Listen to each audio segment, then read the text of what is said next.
Hi, everyone. Welcome. So nice to have you here.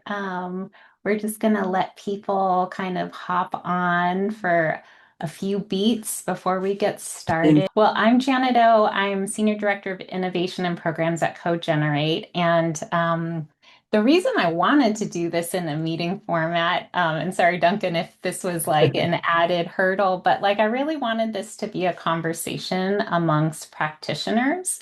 So I wanted to be able to have everyone see each other's faces and, as appropriate, come off mute, offer your knowledge and your experience. But I'm so excited to be having this conversation with these three lovely guests, Alex Edgar, David Shu, and Gara LaMarche. And we at CoGenerate have been hosting a community of practice for youth leadership organizations who are bringing youngers and olders together to strengthen their communities. And I have found that as organizations start to do this work, they start to look internally at their program staff and they also start to look at their boards. And a number of them have realized, CoGenerate included, that age diversity at the board level is long overdue. But changing that highest level of an organization is hard, and frankly, it is scary. So that's what this conversation today is about having a frank conversation with people who have multiple board contexts and are able to bring their experience to the conversation to share what they've learned, what's worked well, and what continues to be hard. So as I mentioned, we have Alex Edgar, who is co-founder of Youth 250 at Made by Us, and also a new CoGenerate board member. So thanks for joining, Alex. We have David Shu, Senior Director of Programs and Policy at Omidyar Network, and he is the CoGenerate board chair, the co-chair of the board, and then Gara LaMarche, co-chair of Leadership for Democracy and Social Justice at the Colin Powell School of Civic and Global Leadership at CUNY. Okay, so looking around the Zoom room, I know that we have a lot of leaders who have a wealth of experience. So again, feel free to join this conversation in the chat, or you can raise a hand to come off mute. So first, I wanted to share a little bit about what you all said when you registered for this session to kind of ground us in the context of the work. So Duncan's going to share some slides about uh, what is what are you currently focused in terms of who you're trying to bring into your board? So I found this really interesting. Majority said young leaders, which is perfect for this conversation, but very close. People said both younger leaders and older leaders. So I think some of the questions that popped up were just about how do you recruit board members who are committed to your work. So some of that is just very practical and I think foundational. And then for some of you, you're looking to recruit primarily older leaders. And then for others, your plates are full. You're not currently working on this yet, but you're curious. And then the other question we asked is, where is your board today in terms of age diversity? And as is often the case, boards are mostly older people. So we see that reflected here.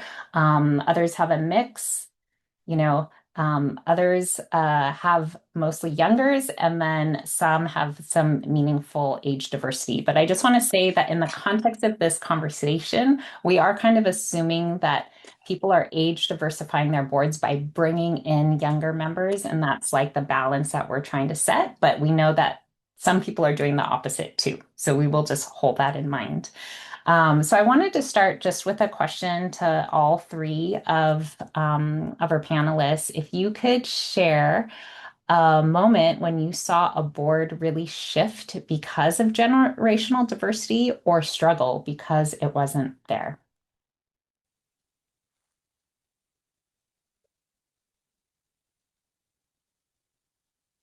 It's always hard to just toss something at us, Janet. But first of all, I just want to say thank you for having this discussion, and I'm really excited to talk with these two, but also to engage with all of you on Zoom. So please ask away. One thing I'll share is on the board of directors of CoGenerate, but also for the past year and a half, I've been on the board of directors of Points of Light, which is an international community service organization mobilizing over 4 million volunteers annually. And obviously, when it comes to volunteer service, a lot of community service is being done by young people, but oftentimes the leadership of that service is done by older adults for younger generations. And I think as I was entering the board at Points of Light, one of the biggest kind of learning experiences for myself, but also for everyone else on the board, is that oftentimes board structures tend to be very far removed from the programmatic day-to-day work that these organizations are doing. And oftentimes won't be able to see when the communities doing the work are not the ones that are leading the work. And I think being able to bring, whether it is a young person, but also more broadly, bringing community leaders who may not be in a stage of life that is traditionally seen as when board service becomes more prominent. By bringing community leaders, especially younger leaders, onto the board, it does increase everyone on the board's understanding of the realities on the ground in a way that is not kind of filtered through the levels of the organization, not in like a intentional way, but oftentimes the types of things that a young or community leader might bring to the table off the bat is very different than what someone who works within the nonprofit or organization might be thinking is the most important thing to surface. Thanks, Alex. Uh, I've been on a lot of boards in my life, and in this current phase of my life, I help to train boards and board chairs and help people with their boards of directors. And I'm very late to the table, even as somebody who's used to support CoGenerate in philanthropy and who was a fellow at CoGenerate 4 or 5 years ago, and who by all rights should be really attuned to these issues. I myself have been very late to the table in my board work with respect to intergenerational work. And so as you'll hear throughout the next hour, I don't hold myself out as an expert or somebody who's done it particularly well, although I do have the experience of having been on a board very young. But at StoryCorps, when I was the board chair for 10 years, not so much deliberately because we were seeking younger members, but we happened to recruit somebody in their 20s to a board that, like most of the boards I would talk about, are full of people in their 50s and 60s and older. So there was a generational difference on that board. And this person was terrific. She happened to be a comedy writer in California. But I guess I would say, and this is going to be rather predictable, that she had a different kind of cultural competence than anybody else on that board. For an organization that was trying to kind of reach people and change hearts and minds, her sense of the media environment, her sense of what resonated with people her age, and she wasn't there to represent young people. And that, by the way, I think is actually a kind of a key that people need to be themselves. They may happen to be young, they may happen to be old. But it changed the conversations on the board by her very presence, just because of her own the world in which she traveled generationally, and her cultural touch points were different and enriched the board's discussion. So that was a positive example of something we kind of stumbled into, but and she's to this day a very valuable member of the StoryCorps board. Thanks, Gareth. Everyone, shout out Andrew Brennan in the audience. I see you over there. Um, it's about 7 o'clock here on the East Coast, and I love making cocktails. So I was thinking like the cocktail that I would make for this call is definitely 2 ounces of humility, 1 ounce of candor, a few dashes of humor, and served on ice in a glass that is definitely half full because I'm super grateful to be on the board of an organization, CoGenerate, that is willing to try, fail, adjust, grow, experiment. And so that's kind of the posture that I'm speaking from as a co-chair of the CoGenerate board. I will talk about a time where things did not shift. Yes, cocktails all around. So there was a time that I was the young member of the board. When I joined the Encore board, I was 37. These beautiful gray streaks had not come through yet. And um, honestly, like my presence on the board as like the young member at the time, I don't think a lot shifted. I think a few years later, we brought someone who was actually younger, and maybe around 30 or so. And I think like maybe like people would probably say that like things felt like they were wanting to shift, but maybe like something was not really shifting. I think that's the way people would generally say it. So I would say that that just underscores one of my headlines for all of this, which is that age diversifying a board is kind of just like the tip of the iceberg, and like the iceberg is building a culture of belonging on your board, right? And that is kind of the discipline, the practice that all of this comes from. Um, I will say when Alex, Ariel, and Bina, who are our three most recent board members, joined, I think people did feel a bigger shift happening, but it's for reasons that go beyond the three new people who showed up. And we'll get to that later. Can can I piggyback on that for just a second, Janet? Yeah. Yeah, I think that in any kind of diversity, and many of us in recent years have had more experience being more deliberative and intentional about racial diversity or gender diversity or those kinds of diversity. And I think the same applies to age diversity. If you can't be tokenist about it, number one. Nobody wants to be thought of only in terms of whatever identity box they happen to represent, but also it's not surprising, I guess, that one young person or relatively young person by themselves wouldn't change the dynamics of it, because I think when you do that in isolation, it's a different experience, and it's a much more challenging experience for the person coming in as the young person, for instance. Whereas if you have kind of a critical mass of people, everybody is a little bit more liberated to be themselves and not just a representative of their age cohort or whatever it might be. Yeah, I mean, that's a perfect segue to the next question. But I also wanted to appreciate, David, your cocktail comment, because in prepping for this, David said, let's remember to have like a sense of humor about this topic. And I honestly thought to myself, like, how are we going to bring humor into this? I don't have any jokes about this. So thank you for showing me that path, David, with the cocktail metaphor. Um, but okay, so at CoGenerate, as we've been working on this and stumbling and having some moments of success, we kind of put together these 7 tips for what to keep in mind as you age diversify your board. And so today we'll touch upon like a handful of those, and then we'll share at the end of today's session the list of the all 7, so you could take it to your organization and apply it.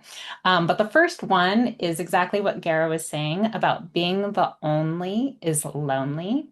That one rule we try to follow is to avoid bringing on a single younger or a single older, because they will inevitably have to represent an entire generation. So Alex, I want to ask you, from your perspective, if you could share what it feels like to be one of the only or one of the very few young people on a board, and what others often miss about that experience. 100%. And because David made the cocktail metaphor, I think like a funny anecdote to share about this is, I think because how often organizations leap to, well, let's just bring a young person in. I can't tell you the number of conferences I went to underage that, because they didn't expect young people to be there, they didn't check IDs.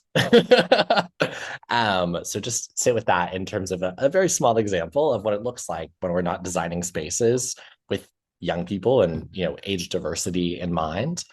But specifically in the board context, I think what is really difficult about this type of process, and I want to be like very upfront about this.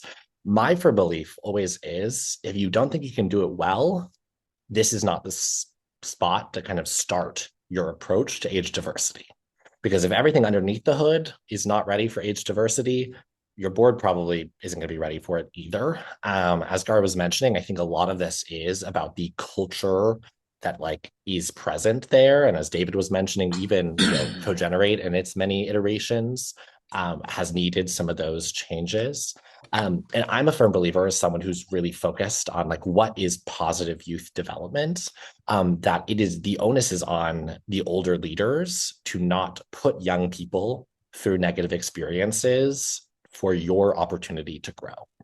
And I know it's like a hard truth to sit with. But I really think it's important as leaders of organizations, as board chairs, to really think through the steps that are necessary and to be done intergenerationally with younger and older leaders to make sure that before you do the nice important thing of bringing two or more younger leaders onto your board, into your leadership spaces, that we're making sure that it's going to be a safe space for them to be part of this process.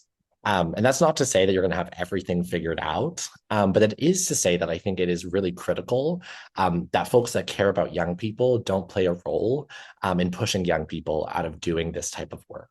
Because I can't tell you the number of people who have been placed into these types of spaces at a young age that are no longer doing the work because they had such negative experiences with tokenization and the way older adults approach them in these spaces.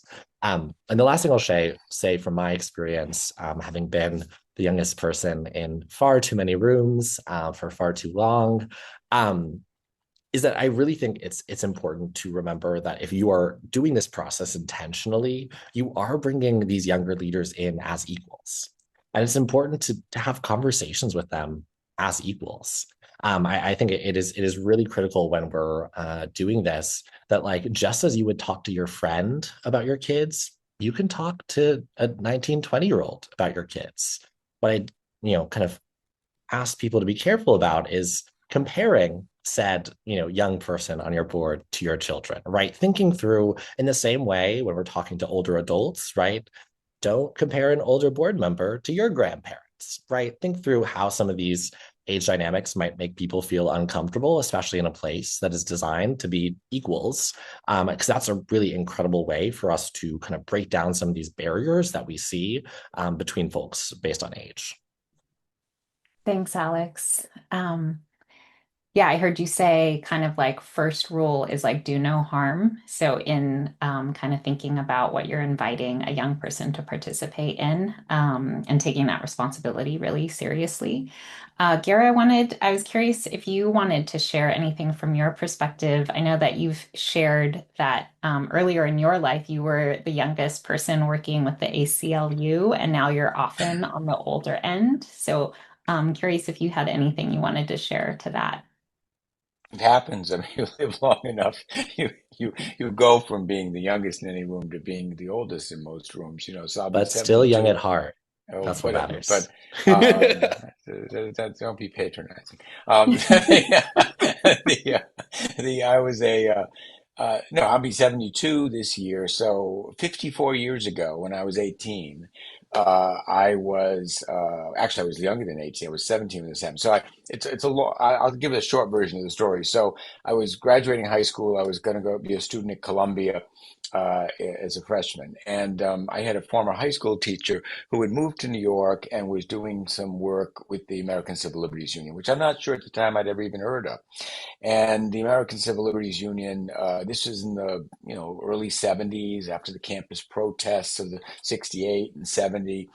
and they had a very prestigious committee of the ACLU called the Academic Freedom Committee that had been founded in 1926 by the founder of the ACLU, Roger Baldwin, and John Dewey, and other great Reinhold Niebuhr, and all these great figures of the earlier part of the century had at one time been on it.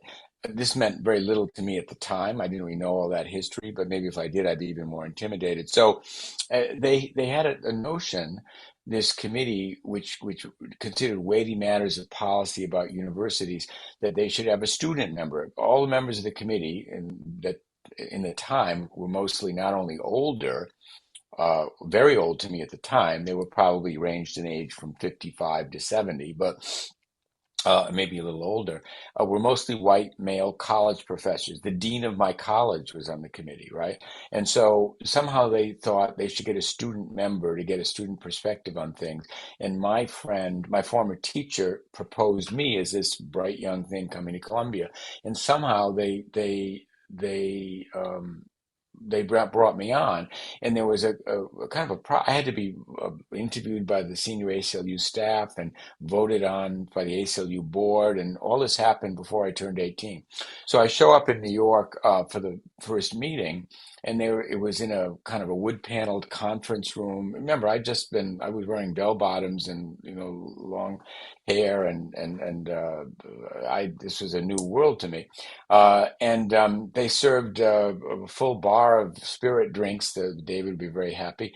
You could get a martini over the meeting, and a hot meal served. And I don't think I opened my mouth for the first 3 months. I had a fairly cocky attitude and opinion of myself, but it was a world I had no knowledge of. But I acclimated myself, and I think 2 years later I was the vice chair of the committee. So I served on that until they hired me for the ACLU board. I don't know what the lesson of all that is, but I think my chief value on the panel here is, as I was a former young person, and I knew what it was like to be in that situation, and I was the token member, and they did patronize me in well-intentioned ways. But I think as time went on, I kind of got the lay of the land, and then I moved beyond being the person they saw only, as a young person. And I was, in fact, able to provide a bit of perspective as a student, which is very valuable if you're dealing with, something like university policy,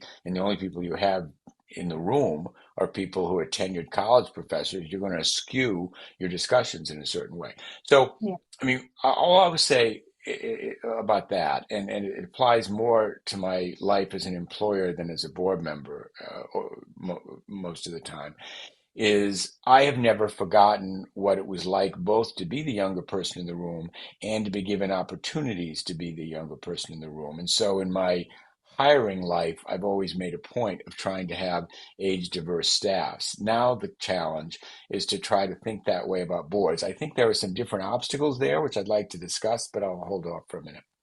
Okay. Thanks, Sarah. Yeah, I feel like we're touching upon a lot of things.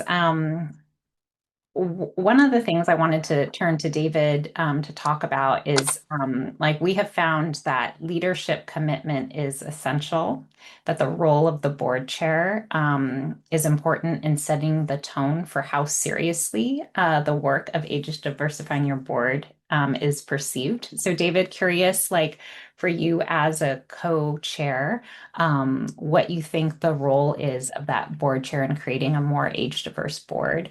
What happens when you have that commitment? What happens when you don't? Great. Well, the question begs that yes, leadership matters. I have the honor of serving with Ray Jetson as co-chair. One of the reasons I think we were both excited is that both of us are attuned. We don't wake up in the morning excited about like bylaws of the board necessarily. We respect them, but we are both people who really pay attention to the culture of the board. And so Ray is someone who excels at shaping a container, knowing how, when certain things need to happen. And I'm someone who excels at stewarding a container in many many of the non-grand ways, many of the sometimes imperceptible ways. Um, and so I'll just say three concrete examples of ways in which leadership can matter. One big and two small ways. One big way is in shaping a nominations conversation to the board that is based on readiness and not just on characteristics such as age. That's important because to build a culture of belonging, right? Like, um, if you were to look at two of our youngest members on the CoGenerate board, Alex and Ariel, who's in the audience, hello, Ariel, who's in law school currently, you might think, oh, these are two young members who both bring youth to the board, which they do. But Ariel instantly has become our top most qualified legal and policy thinker. She is highly networked and expert level within the aging and longevity space. Whereas Alex brings expertise, significant networks, and fundraising experience in the youth development space. They are not exactly working in the same spaces, although they increasingly find themselves in similar rooms. So that's one example, is a conversation about readiness that takes into account all of what a person brings. Number two is a smaller way, which is like as co-chairs, a big part of the way that we lead in creating a board where everyone belongs is by facilitating well, right? By ensuring that everyone's voice is heard, that there's room for all voices, and that it's not just being at the table, but having your voice valued and shaping the outcomes. The third is in scheduling meetings. So for sure, scheduling meetings will be more challenging with age diversity on your board. And it's just something that you have to push a finger on and make sure that you're trying to do your best to accommodate as many schedules. So those are some examples. Yeah, thank you. I mean the last one you said scheduling meetings in the content of program work and something that came up with the community of practice, even just hosting it was like how, even the time of finding a time that's after school across time zones, which then is very late for adults who have jobs where they're doing all of this for their job. It is, I think, not insignificant. It's just the ironing out the logistics of inclusion and access of who can participate. But Janet, Um, can I say that yeah, I think it's with other kinds of diversity as well. But the question is not so much how you fit uh, younger people, for instance, into a board. Uh, it's how a board must change to be the kind of place which is both welcoming and where someone can do their best work. And that applies to younger people. Yes, schedules might be different. I'm on a global board where most boards reflect, understandably, a kind of the structural biases of generations, right? Toward older people, toward white men, toward whatever it may be. And so, like, I'm on a global board that has members in Vietnam and India and so on. And if we have all of our meetings by Zoom at the middle of the night in Vietnam, then you've got a kind of a bias toward the people of the West. So we've learned that you kind of have to change meeting times, and then there are language issues. So it's really about the institution has to be reflective about David was indicating about how it needs to change, because I think the whole structure of most nonprofit boards, I believe, was designed for a time where most of the members of those boards were old white men wearing suits, who were professors or lawyers or corporate people, and that's not the world we have today or want to have today in any event. And so I think the norms of board work, I've been thinking a lot about this, not only in this context, but others, have to shift or at least should be re-examined. And yeah, one thing I'll just add on that note, I was literally just talking about this yesterday with someone probably lots of you might know, Kay, Kawashama Ginsburg, who used to lead Circle out of Tufts. And one of the things we were discussing is that honestly, as Gar was just mentioning, like boards kind of don't work well for everyone. Like, it is a very strange system, and especially as all sorts of diversity has become more common, it is a very unique system that often every single board operates a little bit differently, and there's different structures and there's different understandings that you need to have. I remember the first time I was in a board meeting and was like, fiscal responsibility for fiscal fiduciary responsibility. Like, what is that? Why do I have it? What does that mean? Like, there are so many different things that come with the board role that, like, beyond just like the youth piece, I think so much of it is also like anyone coming into a board role is going to need additional training and understanding. And it only is, even more important when it's someone's first time, regardless of whether they're 18, 30, or 60. There's a world of learning that is necessary. Perfect. A perfect segue to the question of like onboarding. And I think Alex, like the obvious instinct with onboarding is like, how do you prepare the young board members to be a part of it and talk about fiduciary responsibility and all of that? But the question is also, how do you prepare the existing board members to welcome new members and be open to change? And I have loved how like David, you've been throwing in lots of concrete examples, the going from 3 hour meetings to 1.5 hour meetings. I think these are all revealing of the how and hopefully are like things that people can just take and try. So I'm curious to hear from the three of you, this, if you could touch upon like, what does good onboarding look like, both for the newer, younger members as well as the current board?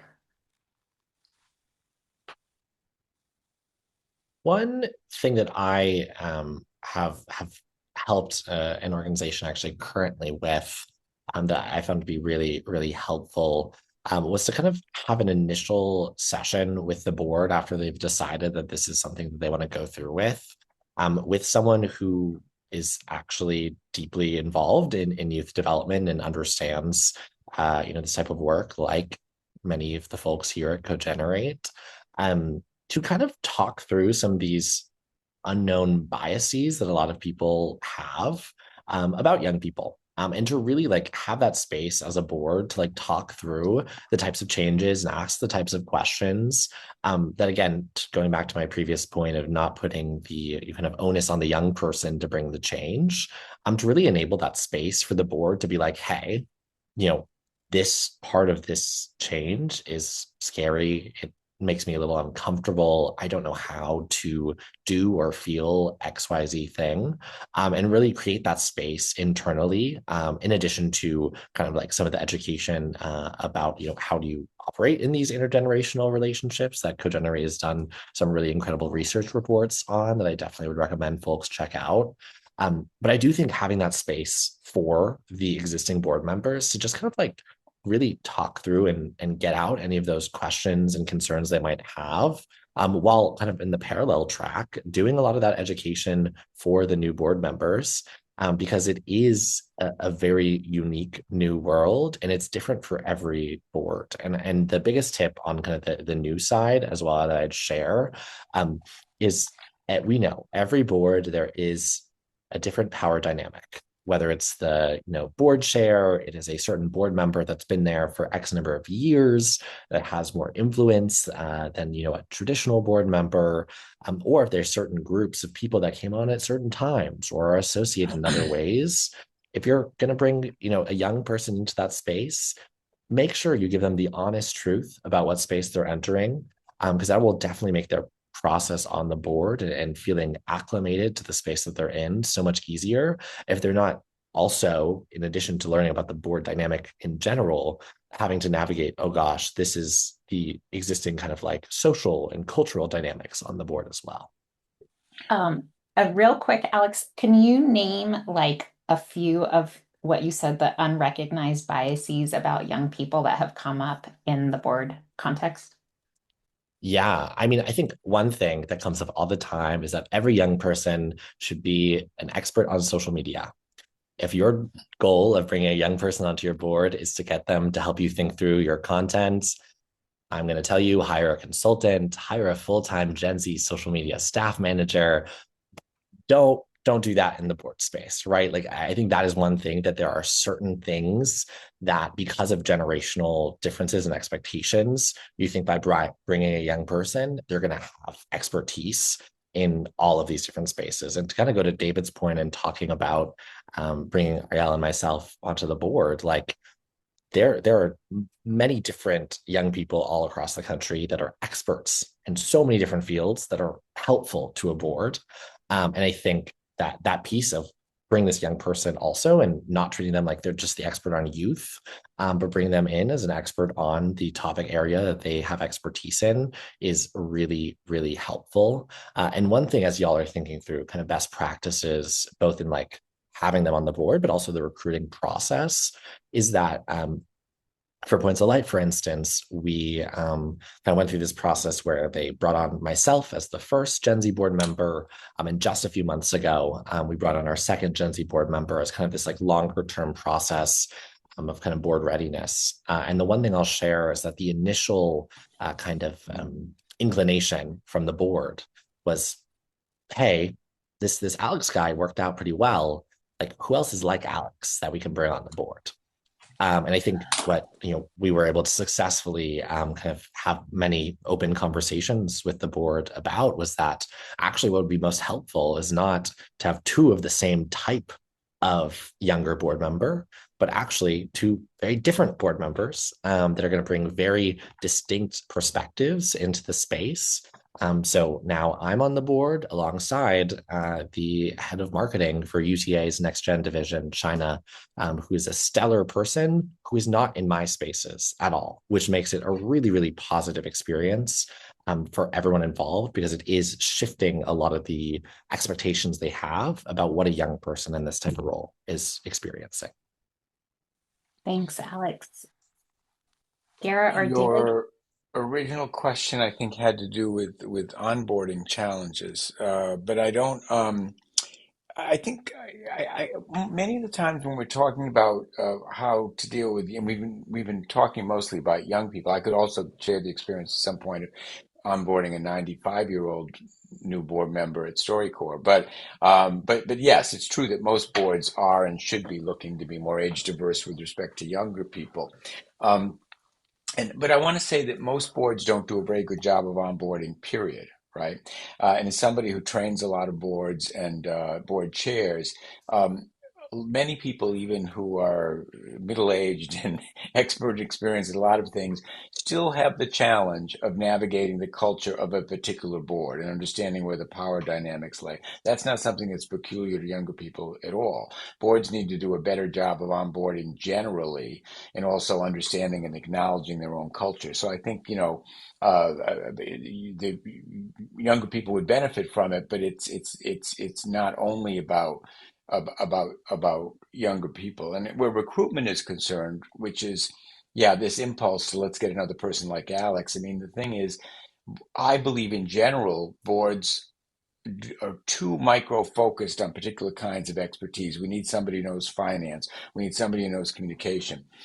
Those people become like the one-eyed man in the land of the blind. That's the right expression. That you don't want to subcontract your, some area of policy or some area of the work to some board member who happens to have a expertise in it, because another person with the same expertise might bring different perspective.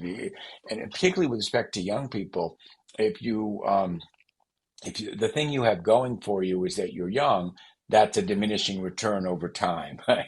There has to be something else, because that doesn't last forever. So I think the big challenge for boards that are not age diverse now is people's social circles often, not always, but often tend to be their own age cohort or maybe older. And so they don't, it's a little hard to fit because most boards operate on a kind of and maybe this is a bad thing to begin with, and we know that it's been a bad thing over the years with respect to things like race and gender, that if you have an all-white board, those people are not likely to have, contacts among people of color historically, and the same is true where age is concerned. So I think boards have to break out of the mold of nominating committees of like who knows who. We're dealing with this right now on the library board where I'm vice chair, now sit with the nominating committee. I don't think there's anybody on our board younger than 50. And at 72, I am far from the oldest member of the board. And we just have to do a better job. But when we're sitting around thinking about younger people, some of the issues come up about time commitments and availability. And some of the commitments just come up about people, well, they think about their children's friends or whatever, and also, of course, age is a continuum, right? So I think I was first a member of a board when I was real board, not the ACLU thing, when I was 35 years old, but I was already kind of inching toward middle age. And the experience, 35 is a different generation practically than 18 or 19 or 20. So it's not so binary.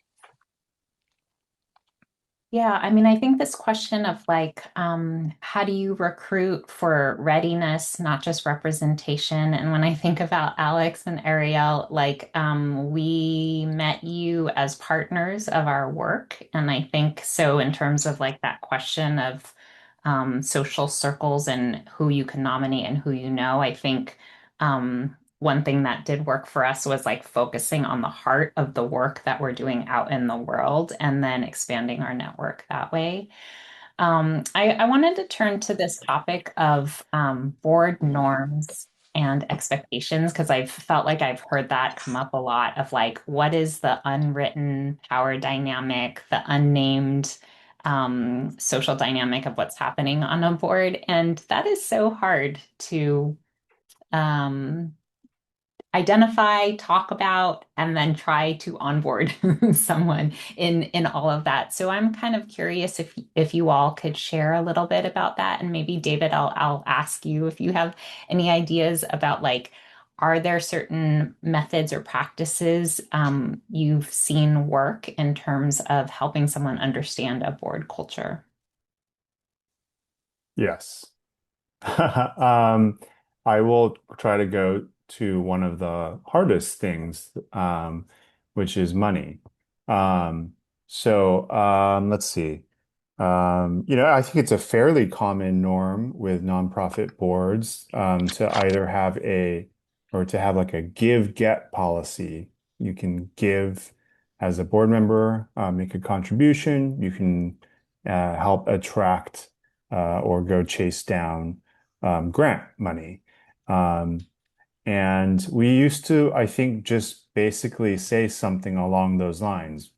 Give, get, give. We want to make sure everyone on the board gives something meaningful to you. And I think that is basically what we said for the full time that I was on the board. I think when we kind of learned as we went, and that was one of the things that was like least specified. And we sort of decided very recently to both evolve the policy from to give, get, serve, so that some people who were much more wanting to contribute their gift of time could do so. And then we also tried to be as transparent as possible to say what the giving range was. So, for example, on our board, the giving range can be anywhere from $500 to tens of thousands of dollars in any given year. And we were just trying to not have someone new joining the board guess whether meaningful it means 10K, particularly if you're in school or just beginning a career. So that's just one example. We've been, and I think, oh, Garrett, did you want to say something? Well, no, I was just going to say that not so much in the context of age diversity, but in the context of other kinds of diversity. I was just having this conversation with the board I advised this morning, and all the boards I've had have gone through that. So give or get, and give get serve is a nice formulation. I hadn't heard that before, but people always think about the give part and not enough about the get part. So I guess I'm of the belief for everybody that you could be 19 years old and not have two nickels to scratch together, but if you are passionate about the mission of the organization, you have just as much right and capacity to ask somebody else for money as somebody who's a multimillionaire and a big giver. It's about training, giving people the tools to do that, helping them the reluctance to ask for money, or the insecurity about it, is age blind. People at all ages have that, and so I don't think there's anything. So I think give get has to be better defined, like you say, which is great, and I'm going to take that and apply it, in other places. But also, the anybody can and should be able to communicate the mission of the organization, and sit down with somebody if they're giving whatever is a meaningful gift for them, and it may be, and I've been on boards where it's well lower than $500, right? But it takes people who all they can do is $100, but they could take part in a meeting asking somebody else for money. That's what I mean. We're all meaning, I think, talking tonight about how, you ride in on the question of younger people on boards or age diversifying boards, maybe with older people as well. And you end up inevitably going into these questions of, well, why do we do it this way to begin with? Like I wrote a Mhm. piece for Encore when I stepped down from running organizations for 40 or 45 years about I found one of the things I found in my kind of post CEO life was I felt liberated from routine meetings, all the meetings you have in your life in an organization. And I thought, this is great. Why did I wait so long for this? And I thought, well, maybe the meetings didn't need to take place in the first place. Maybe people are living these desperate lives of too many meetings in their work lives. Why wait till you're like 65 years old to end that? Maybe we should be questioning the meetings right now. So I think that way about some of these things about the boards. The questions that arose, they may come up in the context of how you're more welcoming, let's say, to younger people, but they're actually about everybody. So it's actually a huge opportunity to change and improve your board. It was interesting. Like I think for us, when Alex and Ariel joined, and Bina too, like there's also this transition of board chairs of going to co-chairs. So it's like a whole moment of change when there is the opportunity to rethink and go from 3 hour meetings to 1.5 and do all of those types of things. Duncan, One oh Oh, yeah. sorry. I wanted to add one quick point with what Ara just said, and I think that like part of it of what I think all we're talking about before of like it's not just the board, it's the organizational shift that's important.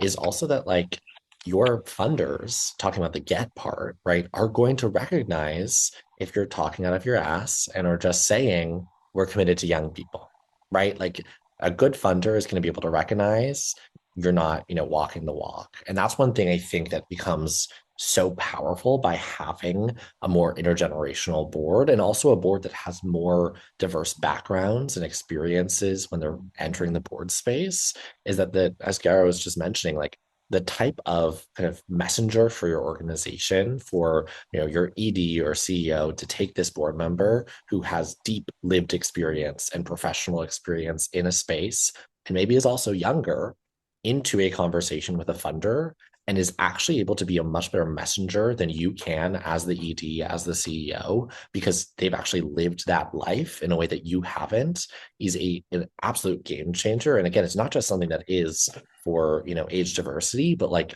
really across the board, like that is what the point of a strong board member is someone that brings those unique experiences. And I think oftentimes, there's a little bit of kind of fear around what those different voices might bring to the board space. And I think it is actually just such a massive opportunity. Thank you. Thanks, Alex. Duncan, I was going to ask if you could like unpin everyone so we could see each other and sort of be in a room together. And I would love to just open it up for questions. I know that there's a couple of questions in the chat, so maybe I'll start off with one of those, but would love if someone has a question to come off mute or raise your hand and I can call on you. But I wanted to ask this question about like, do you conduct board retreats and orientations? And if so, what are some of the features of creating that age diverse board retreat or orientation? So, David, I think you were talking about like stewardship and like what that meeting actually looks like. I wonder if we could give some examples of how you might do a board meeting differently if you have an age diverse board.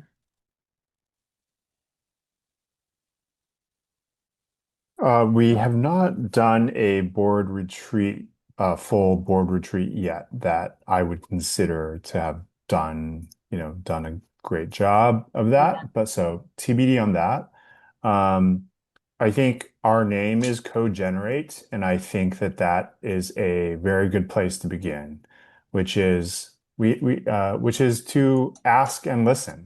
Um, and to co-create agendas, co-create priorities. The priorities that we have set as co-chairs for our board are based on having spoken to each individual board member as well as key staff members. And then we just reflected that back to the board. Um, with a little massaging. And so I would say co-creation is one. I think that some boards, if I can bring in that, 1 ounce of candor, I think boards can sometimes ease into a place of thinking that the point of a board is to just talk and sound smart around a table. And I think that, you know, I don't know that young people join boards so that they can sit around a table and sound smart. I think young people want to get things done, and or at least the ones that like really want to join a board. And so, um, targeted action-oriented conversations that get feedback in a focused way. Having clear agendas that don't sprawl for hours. These are like some basic disciplines that I find are very useful for um, the context that I work in. Thanks, David. Um, anyone want to come off mute and ask a question or offer an insight?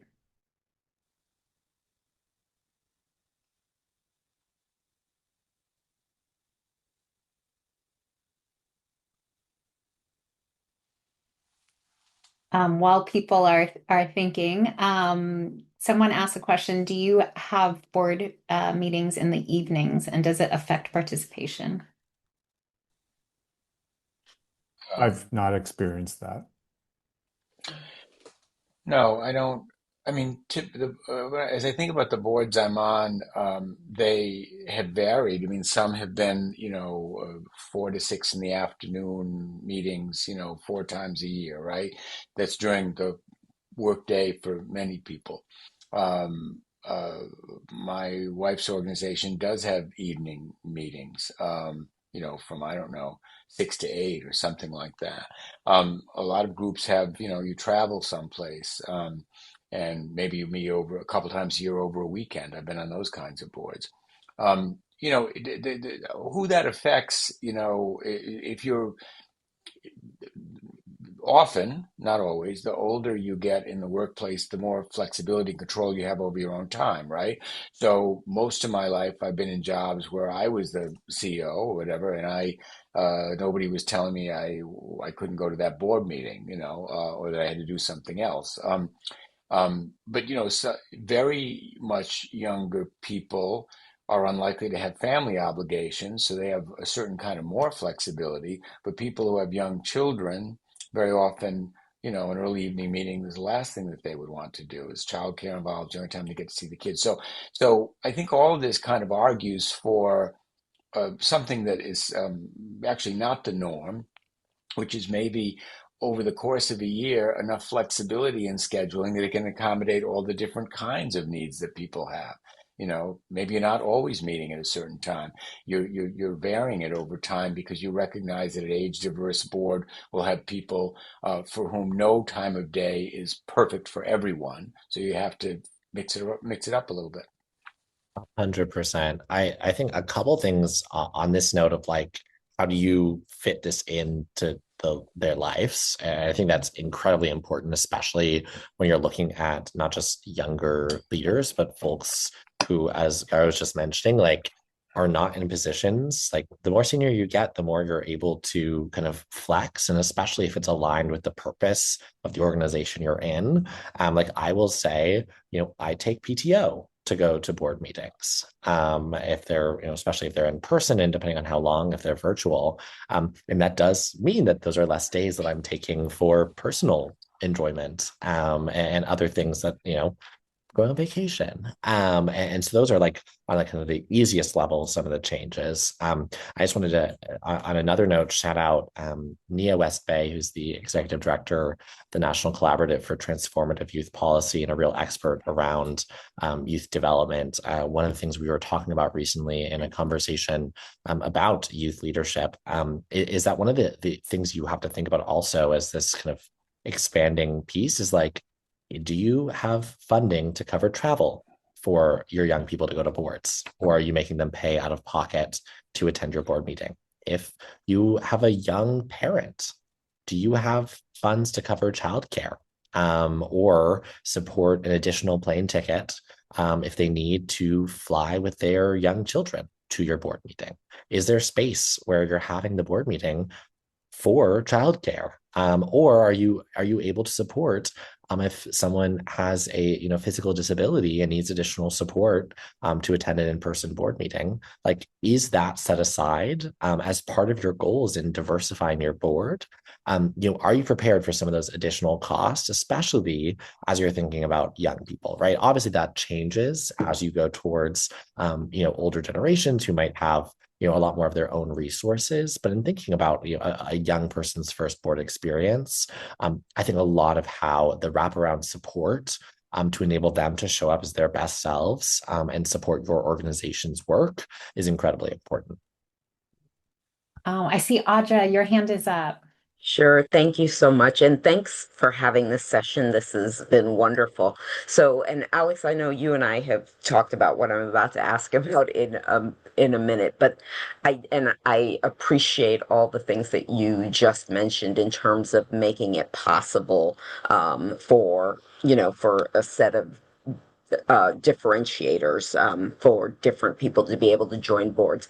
The one thing that I worry about, wonder if people can speak to is this notion of um, thinking about where people are and in terms of the financial aspect, right? So it's one thing to be able to get funding for travel and the organization can fund travel, but actually taking the days off is sort of a thing that you are able to do. And how do you get a more diverse board where some people may not have the luxury of taking days off because of the kinds of jobs that they work, et cetera. And I just wonder if anybody has thoughts around that. I think Well, this, not. oh, Yeah, go ahead, David. Sorry. um, if I understand your question correctly, Audra, so an example would be for a long time, Encore CoGenerate used to meet twice a year in person.